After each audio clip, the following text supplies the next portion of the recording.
오늘은 부활주일입니다. 예수님께서 우리를 위해 십자가에서 죽으시고 또 대속의 피를 흘리시고 또 사흘 만에 부활하신 날입니다. 예수님이 부활마저도 우리를 위함을 기억하시고 또 죄스러운 마음도 있고 미안한 마음도 있고 안타까운 마음도 물론 있겠지만 그럼에도 불구하고 우리 위해 이 땅에 오신 예수님의 그 희생과 그 사랑과 그 놀라우신 은혜를 기억하시면서 이 부활의 기쁨과 또 승리와 그 영광을 온전히 누리는 저와 여러분이 되시기를 간절히 소망합니다.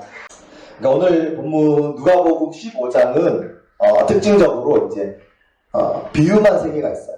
누가복음 15장에는 비유가 3개가 나옵니다.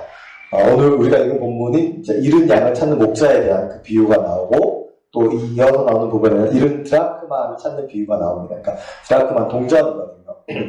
동전 찾는 비유가 나오고 그 마지막 부분에는 잃은 아들을 찾는 이야기, 그러니까 우리가 탕자 이야기로 알고 있는 그 비유가 나옵니다. 그러니까 누가복음 15장은 이 잃은 것에 대한 것을 찾는 비유가 3개만 나옵니다. 그래서 잃은 것을 찾는다는 게 공통점이기도 하고 또 하나 공통점은 이 잃은 걸 찾아요. 3 비유에서 다 찾고 찾은 다음에 파티를 엽니다. 우리가 오늘 홍콩빙대에 파티하는 것처럼 찾은 걸로 인해서 너무 기뻐서 이제 파티를 엽니다. 성경의 비유를 보면 주로 농경에 대한 비유라든지 목축에 관한 비유들이 많이 있는데 왜냐하면 이스라엘이라고 하는 이 나라의 이 민족의 문화권이 농경이고 목축에 관련된 것들이 많아서 농사 짓는 이야기나 땅에 관련된 이야기나 양에 관한 이야기 오늘도 이제 양에 대한 비유가 나오는데 그런 비유로 많은 이야기를 해줍니다. 그러면 좀 이해하기가 쉽거든요. 듣는 사람과 이게 그런 말이구나 이런 의미구나 받아들이기가 쉽고 외부인들은 무슨 말인지 잘 이해하지 못하는 경우들도 간간히 있습니다. 그래서 약간 우리만의 어떤 소통되는 연결고리가 되는 그런 내용들 메시지들도 비유를 통해서 전달되는 이점 중에 특징 중에 하나입니다. 제가 계속 신앙생활을 하고 또 성경을 공부하고 또 설교를 듣고 또 설교를 하고 이러면서 이 본문이 조금 이상하다는 생각을 하기 시작한 어느 부분들이 있었습니다. 좀 납득이 이해가 되지 않고 왜 이렇지 하는 이런 부분들이 있었는데 4절이죠. 너희 중에 어떤 사람이 양 100마리가 있답니다. 100마리가 있는데 그 중에 이제 한 마리가 없어져서 한 마리 잃어버렸어요. 그럼 몇 마리가 남았나요? 99마리, 99마리가 있잖아요. 그런데 오늘 본문에서 예수님이 비유로 말씀하실 때는 그 100마리를 가지고 있는 이 목자가 한 마리 잃어버리고 99마리 남아있는데 99마리를 두고 한 마리를 찾으러 갔대요. 내가 목자라면 100마리 중에 한 마리가 없어졌어요. 99마리 남아있어요. 한 마리 찾으러 가실 것 같아요. 4절에 보면 99마리를 들에 두고 갔다고 되어 있어요. 마태복음 18장 12절에도 평행 본문이 있어요. 이 비유에 대한. 거기를 찾아보니까 마태복음에서는 산에 두고 갔대요. 99마리. 자, 여러분이 목자고 100마리가 있었어요. 한 마리 잃어버렸어요. 99마리를 안전하지 않아요. 아무도 성경 어디 본문에도 안전하다, 우리 있다, 다른 보호자가 있다 이런 얘기는 없어요. 근데 우리가 성경에 있는 그 내용 그대로 본문 그대로 보자면 99마리를 들 아니면 산에 뒀어요. 한 마리 찾으러 갈 것 같으면. 누가복음의 15장 4절의 말씀이나 마태복음 18장 12절의 말씀에는 그 어떤 안전장치가 없어요. 그냥 목자가 100마리 있는데 99마리 들 또는 산에 두고 한 마리 찾으러 갔다라고 합니다. 그럼 우리가 여기서 좀 이상하다 생각할 수 있잖아요. 1대 99면 보통 99를 선택하는 게 맞잖아요. 한 마리 잃은 거 되게 안타깝고 아쉽고 안 잃어버렸으면 좋았겠지만 어찌됐든 얘를 하나 찾겠다면 99마리를 내버려두고 가야 되잖아요. 얘도 잃어버릴 수 있는 가능성이 있잖아요. 그런 상황에서는 보통은 얘를 포기하고 얘를 지키지 않나요? 99마리. 저만 계산적인 사람인 건가요? 아무도 동의를 안 해주고 이상한 눈빛으로 쳐다보는 사람도 있는데 자, 그래서 그런 생각에 이르러서 한 가지 더 생각을 해봤어요. 이 한 마리가 특별한가? 이 한 마리가 새끼를 되게 많이 낳는다든지 아니면 이 목자 첫 번째 양이라든지 특별히 사랑하는 그런 양인가? 그런 생각이 들 수 있잖아요. 본문에 보면 그런 내용도 없어요. 이 99마리 중에 또 다른 어떤 한 마리가 사라졌다고 해도 이 목자는 찾으러 갈 기세예요. 제가 신학대학원 다닐 때 수업 중에 던져진 질문이었어요. 그래서 오늘 전하고자 하는 이 메시지도 어떻게 보면 제가 열심히 묵상하고 고민하고 연구해서 알아냈다기보다 그 수업을 알려주셨던 교수님이 알려주는 그 인사이트를 가지고 전하는 메시지입니다. 그런 질문을 들으니까 도무지 이해가 안 되는 거예요. 아무리 계산을 해도 하나보다는 99를 지키는 게 더 낫는데 더 만든데 이게 상식적이고 이게 합리적인데 보통의 사람이라면 당연히 이런 결정을 할 건데 이 한 마리를 선택할 만한 특별한 이유나 특별한 어떤 조건이 있나? 그것도 아니라고 하면 왜 이 목자는 이 한 마리를 찾으러 갔지? 예수님이 왜 이런 비유를 하셨지? 예수님의 비유를 잘못 들어서 설명하셨나? 왜 저 말이 안 되는 상식적이지 않은 합리적이지 않은 이야기로 비유를 들어 설명하시지? 뭘 말씀하시고 싶은 거지? 이런 생각이 들었었거든요. 그때 이제 그 교수님이 저희한테 이 질문을 또 던지셨어요. 그렇다면 그 한 마리가 여러분이라고 해도 목자의 행동이 비합리적이고 이상한가요? 라고 질문을 던지셨어요. 그 질문을 듣고 뒤통수를 얻어맞은 것 같은 기분이 들었어요. 여러분은 이 비유를 잃어버린 이 누가복음 15장 1절에서 7절의 이 비유를 읽으시거나 들으시거나 방금 했던 이야기를 들었을 때 자기가 누구라고 생각이 드셨나요? 은연중에 많은 사람들이 이 비유에 대해 설교를 하면 내가 99마리 중에 한 마리일 거라고 은연중에 생각합니다. 굳이 깊이 생각 안 하는 사람들도 곰곰이 생각해보면 감정이입이 99마리 쪽에 가 있어요. 왜냐면 목자의 행동이 합리적이지 않거든요. 일반적이지 않거든요. 이상하거든요. 특별한 양도 아닌데 99마리 안전한 것도 아닌데 일반적인 사람이라면 정상의 사람이라면 보통의 사람이라면 분명히 100마리 중에 다 있는 게 제일 좋지만 한 마리 잃어버렸다고 해서 99마리를 두고 이 한 마리를 찾아간다는 게 정상은 아니잖아요. 일반적이진 않잖아요. 이상하잖아요. 그 한 마리가 여러분이라고 해도 이 목자의 행동이 잘못된 행동입니다.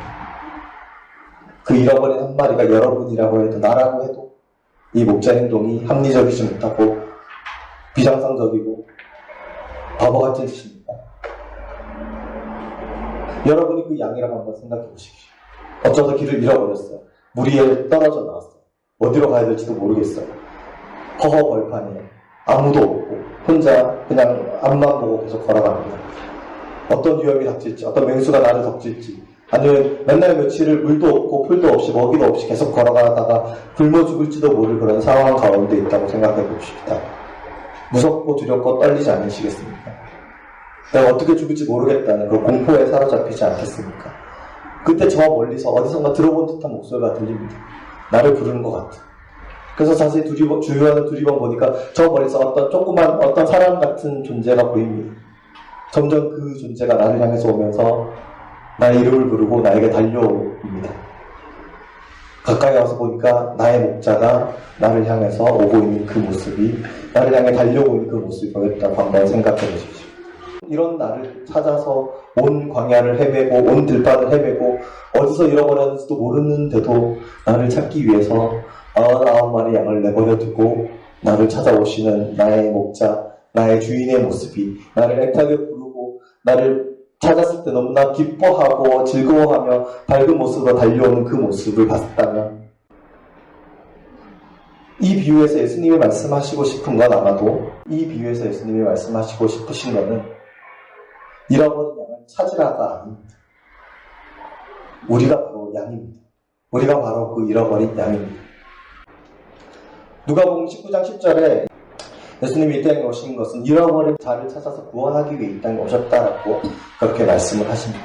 예수님이 이 땅에 오신 이유는 하나님의 나라를 선포하기 위해서, 하나님의 복음을 증거하기 위해서, 궁극적으로는 우리의 입장에서는 우리를 구원하시기 위해 이 땅에 오셨지만 오늘 19장 10절의 말씀을 그대로 인용을 하자면 잃어버린 자들을 찾기 위해 이 땅에 오셨다라고 말씀하십니다.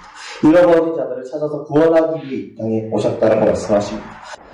예수님은 이 비유를 통해서 잃어버린 자가 누구인지 깨닫기를 원하셨습니다.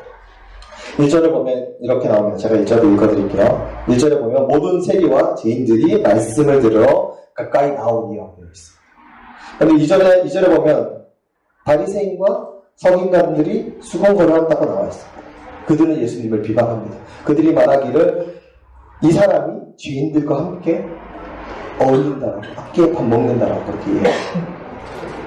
그리고 3절에 예수님이 이 잃어버린 양의 비유를 시작하십니다.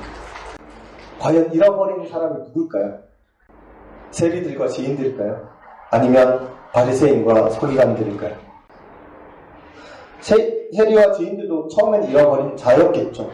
하지만 오늘 본문에서는 더 이상 이들은 잃어버린 자들이 아닌 것처럼 보입니다. 예수님의 말씀을 들으러 나왔잖아요. 예수님을 따르잖아요. 우리가 바로 예수님이 잃어버린 그 양 한 마리입니다.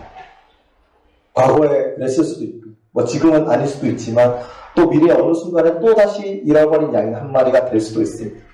중요한 건, 예수님이 오늘 이 말씀을 통해서 우리에게 말씀하시고자 하는 것은 두 가지입니다. 우리가 바로 그 잃어버린 양 한 마리가 될 수 있다는 걸 잊지 말라고 말씀을 하시는 겁니다. 때로는 시험이 들다거나, 때로는 너무 힘겨운 일들이 있다거나, 때로는 너무나 나태해지거나, 아니면 교만해서, 오만해서, 이 바리새인과 서기관들처럼 나는 이미 됐다, 나는 이미 구원받았다라고 생각해서 하나님을 온전히 따르는 삶을 저버리고 하나님의 말씀대로 살지 않는 삶으로 그런 삶의 모습들을 선택한다면 우리도 어느 순간인가 또다시 주님을 잃어버릴 수도 있잖아요. 목자를 잃어버릴 수도 있잖아요. 우리들을 향해서 말씀하시는 그 말씀. 그리고 또 한 가지는 예수님이 이 땅에 오신 이유가 잃어버린 자를 찾아서 구원하시기 위해서임을 분명하게 다시 한번 말씀해 주고 계십니다. 예수님이 우리를 위해 이 땅에 오셨다면 우리가 바로 그 잃어버린 자들입니다. 예수님이 나를 찾기 위해 이 땅에 오셨고 그 100마리의 양 중에서 잃어버린 그 한 마리가 바로 우리이기 때문에, 바로 나이기 때문에 나를 찾기 위해서, 나를 구원하기 위해서, 나를 하나님의 나라의, 하나님의 백성으로, 하나님의 자녀가 되게 하기 위해서 사람의 몸으로 고난의 길을, 십자가의 길을 걸어가셨고 죽기까지 우리의 죄를 대속하시고 그 사흘 만에 부활하셔서 우리에게 영원한 부활의 기쁨과 영광을, 영원한 하나님 나라의 생명을 우리에게 주시기 위해서 우리를 찾아오셨다는 겁니다. 오늘 이 비유를 통해서 우리가 그 사실을 기억했으면 좋겠습니다. 나를 찾아 헤매 있는 그 목자가 바로 나의 주님이시고 나의 하나님이십니다. 나를 어떻게든 구원하시기 위해서, 나를 잃어버린 자인 채로 내버려 두지 않기 위해서 예수님이 몸소 우리를 찾아다니시고 마침내 우리를 만나셔서 우리로 하여금 하나님의 나라의, 하나님의 자녀, 하나님의 백성이 되게 하셨다는 것을 기억하시면서 이 세리와 죄인들과 같이 늘 주님 앞으로 그 말씀을 듣기 위해서, 하나님을 만나기 위해서, 주님과 동행하기 위해서, 믿음으로 살아가기 위해서 주님 앞으로 나아가는, 그래서 부활의 기쁨을 온전히 누리면서 부활로 살아갈 수 있는 저와 여러분이 되시기를 간절히 소망합니다. 앞으로의 삶 속에서도 그것을 붙들고 겸손한 왕으로 오신 그 주님을 닮아가는 하나님 나라에 속한 주님의 백성, 주님의 자녀로 살아가기 위해서 매일매일 주님과 동행하고 하나님의 말씀 앞에, 하나님의 뜻 앞에 귀를 기울이며 무릎으로 나가는, 또 예배자로 나가는 저와 여러분이 되시기를 간절히 소망합니다.